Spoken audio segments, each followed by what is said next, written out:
Welcome back, everyone. It's the Bourbon Judge. Hey, we're back at it with, in my opinion, one of the best NDPs, non-distilling producing whiskey companies out there on the market that most people are sleeping on and probably are not buying this whiskey.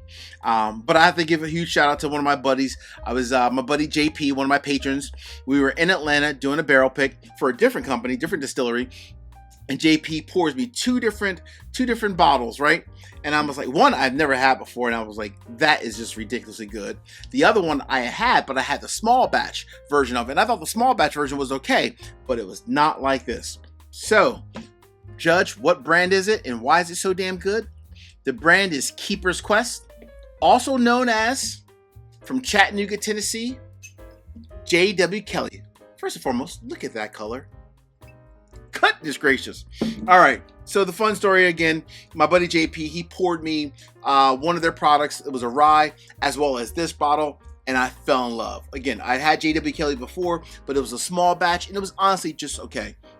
So what's the story, Judge, about J.W. Kelly, and why is it so damn good? All right, so J.W. Kelly actually was an individual back in the late 1800s, came over from Ireland, moved to Tennessee, started his own distillery, J.W. Kelly, and was a huge businessman, owned bars, restaurants. Like many other distilleries in the late 1800s, the brand did shut down. And in the last 10, 15 years, the brand was actually revived by Ed Cole, who is actually the CEO and owner of J.W. Kelly and all their other sub-brands that they own. So when you think about J.W. Kelly, so the cool thing is that Ed is sourcing whiskey, but he's not getting it from Indiana. So there's not MGP. He's not even getting it from some of the larger distilleries in Kentucky. He's getting it from a few different places in different states. Out of respect, I'm not going to say who, but where he's getting his whiskey from, it's amazing. It is amazing. The cool thing is that he's bringing in whiskey when it's first, almost like White Dog, right? He's bringing in after it's first distilled, but it's aging in Tennessee, so it's getting all that heat. And it's just honestly, when it ages 6, 7, 8, 9, 10 years, which is like the average age for most of their products, it's just damn good. All right. What else do we know about J.W. Kelly? I will say that most of their bottles, almost the majority of them, are very fair price. Anywhere from like $50 to $70. And I love that, right? Very fair price, anywhere from $50 to $70, just kind of depending on which sub-brand that you actually bring in. When I think about J.W. Kelly, they do have the small batch, was the one I said that was good, but I didn't really love it until I had the versions that JP brought me. So there are three main, I would say, versions of J.W. Kelly that people should be on the lookout for. First and foremost is J.W. Kelly, the Melrose Rye. So the Melrose Rye is a rye whiskey that is then finished in ex-Italian red wine barrels. I've had that.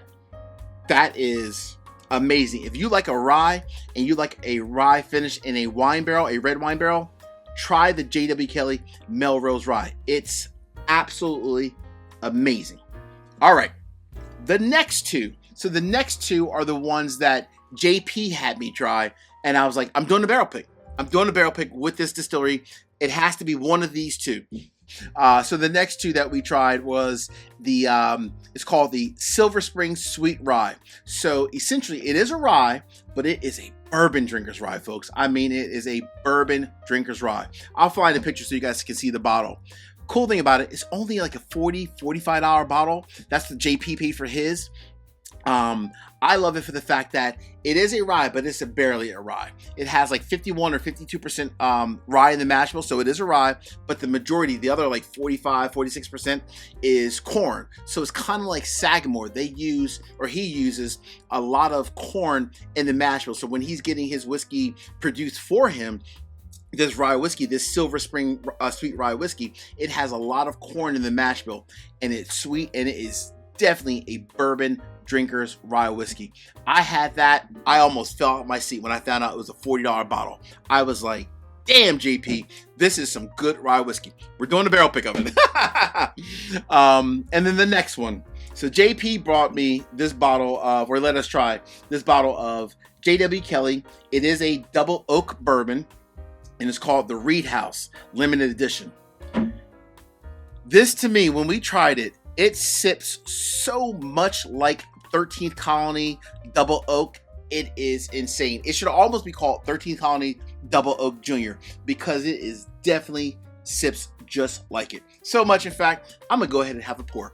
Real quick, 3 quick easy favors. Number 1, hit the like button. Number 2, drop me a comment. Let me know, have you ever tried any J.W. Kelly products? If so, which ones? Last but not least, please make sure you subscribe to the channel and hit the bell so you get a notification each and every time I release new content. Cool? Cheers.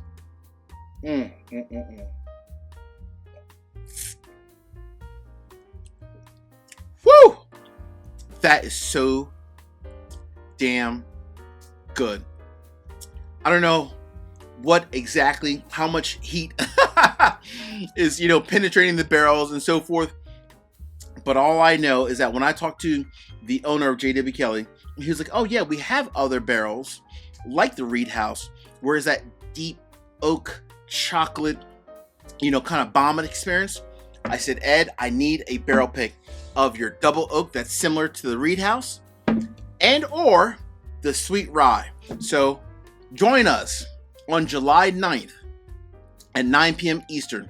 The Bourbon Judge, myself, as well as several of my patrons, we're going to do a barrel pick. We might do the sweet rye. We might do the double oak bourbon, aka 13th Colony Double Oak Junior. We might end up doing both. We shall see. But those 2 products, I'm telling you folks, they are damn good. Hey friends, as we say in this courtroom, peace, cheers, most important, salute. Take care. See you guys. Wow. I'm pouring more. Peace. See you guys.